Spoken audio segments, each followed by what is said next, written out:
Hello, everybody. Welcome once again to Poetry Surprises. Today, I want to talk about the sonnet.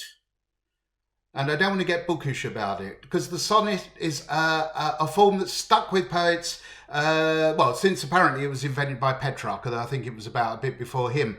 I'm going to do a series of talks about the sonnet, but this one is just a kind of introduction. Now, the sonnet is in many ways a kind of a sort of carryout. You know, it's fast food. It's reliable. It's burgers, fries, and Coke at the drive-through because you know what you're going to get. You're going to get 14 lines, and it takes a minute to read. Now, the reason I know it takes a minute is because I've read a lot of them, but also I say that because there's something very important about the sonnet, which is the origin of the word sonnet is from sound. It's the same as sonata, something sounded. So it is actually designed as a performance poem.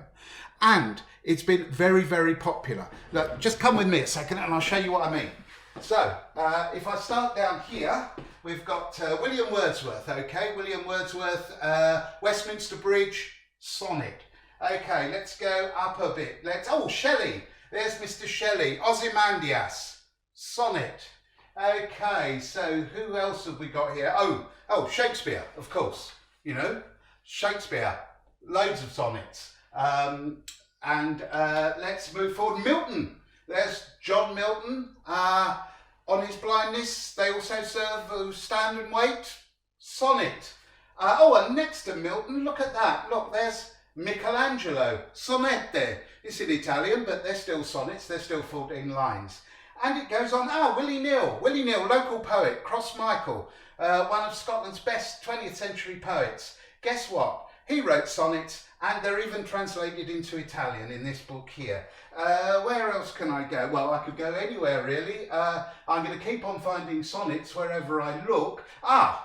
Louis Labé, sonnets, translated in a bilingual edition. And next to that, look at that. Look at this one, R.D. Laing.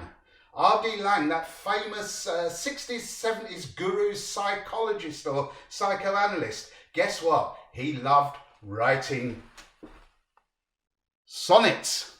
So put R.D. back up there, and I could go on and on, going through this. Yes, of course, Elizabeth Barrett Browning, sonnets from the Portuguese. There's just lots and lots of sonnets around. They're always 14 lines, well, in general. I'll get onto the detail on that at a later date. And I suppose I better read you one now. Now, I'm going to read you one from my favourite Cockney poet, John Keats, because, he and I are like that, really. He was only a few miles down the road in Morden, so, I'm sure he spoke with the same accent as me. But if he didn't, not to worry, because that's what I'm going to read it like. So here's a sonnet by John Keats.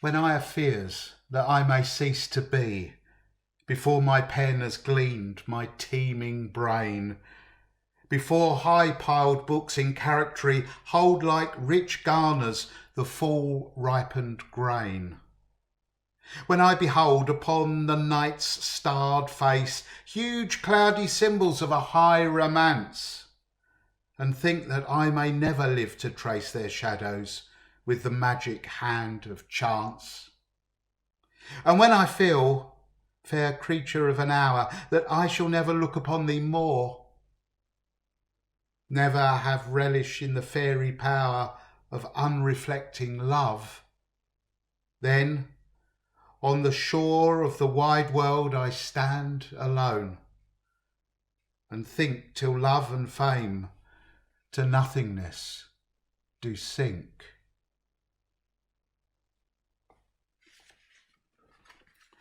So that's John Keats's When I Have Fears That I May Cease to Be. And I bet that lasted a minute. And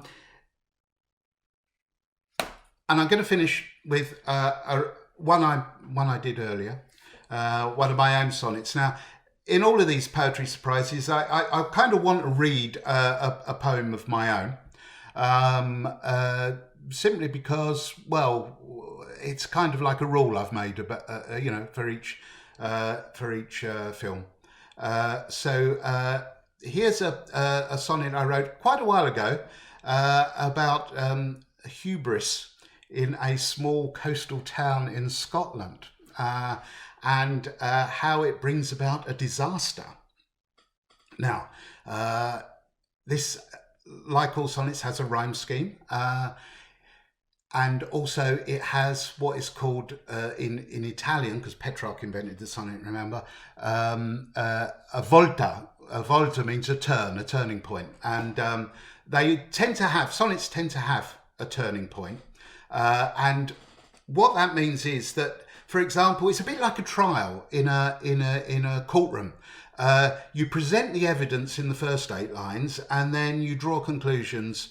You make a summary in the last 6 lines, so you might pick up in this poem the volta, or the turning point, around about line 9, but I'll be talking more about that in the future, because I want to say a lot more about sonnets as we progress. So here is my poem, Disaster. It came, as folks say, from out of the blue. Clouds fell so dark, the street lamps flickered on. But then the lines blew down and light was gone. Bitches howled, cats sped for cover, men knew. The sea walled up the estuary, wind warred with trees that crumpled, wrung their roots in air. Wives watched through louvers with an open stare, while lightning struck and muckle thunder roared. Before the town sank in the mud, we ask, what power or sin has brought this end? Our vicar rang the bells, then knelt and prayed. It's strange, for this small port had so long basked in people's love. Who could we offend? We drowned betrayed, in want of heaven's aid.